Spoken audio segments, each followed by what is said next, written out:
All right, ladies and gentlemen, welcome to Vancation. If you're watching this video, it's probably because as hosts, we're not able to join you on your departure of your trip. However, rest assured, we'll walk you through all the features and functions of the van so that you're prepared to go on your adventure and have an amazing time. We like to start with the back of the van first. That's where the kitchen's located, and we work through the van into the front, and then we'll walk through the functions of driving the van and everything else. Video is about 15 minutes long, so pay attention in case you need to make some notes.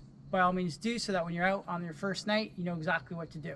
So we'll start with the back of the van today. Over here,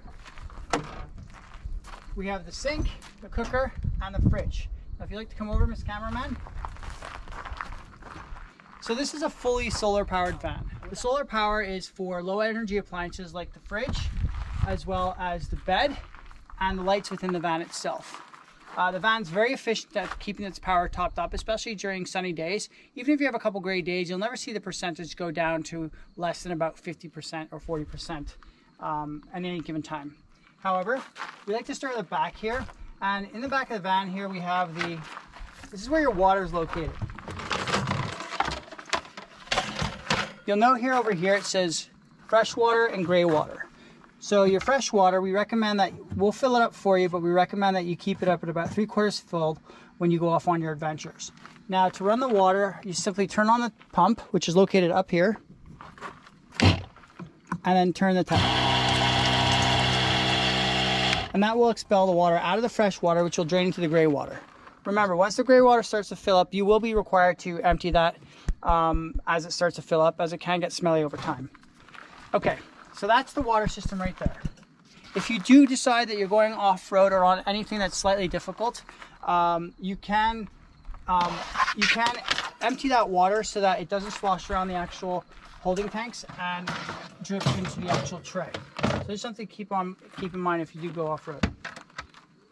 Okay, now we have the fridge here. Important thing about the fridge is you've got a freezer, which is quite deep, as well as the fridge itself. Now, one thing to keep in mind, if you have any large items or anything like that that are wide and you're trying to close it, it may catch this actual shelf here. So just be mindful of that, as well as if you have the door open, that you're careful to close the freezer door before you close the fridge. All you got to do is listen for that click, and you know it's closed. We have it set and adjusted for you guys when you collect the van, so that it'll keep your food cold right at the ready if you've brought any supplies with you to start with. The reason why we have these solar reflectors here is actually to help the fridge, to help keep the fridge cool from working too hot in the back here, especially if the sun's shining in the back of the vehicle itself too. Okay, so with that being said, we've kind of done the walkthrough through the fridge. Now's the cooker. Now the cooker, we don't really cook up here on the surface at any given time. So if you're stopping off somewhere and you have picnic benches or a picnic table, by all means take the cooker out there and use it there. You'll probably find it's much easier to cook in that place. The cooker typically goes like so. Open it up.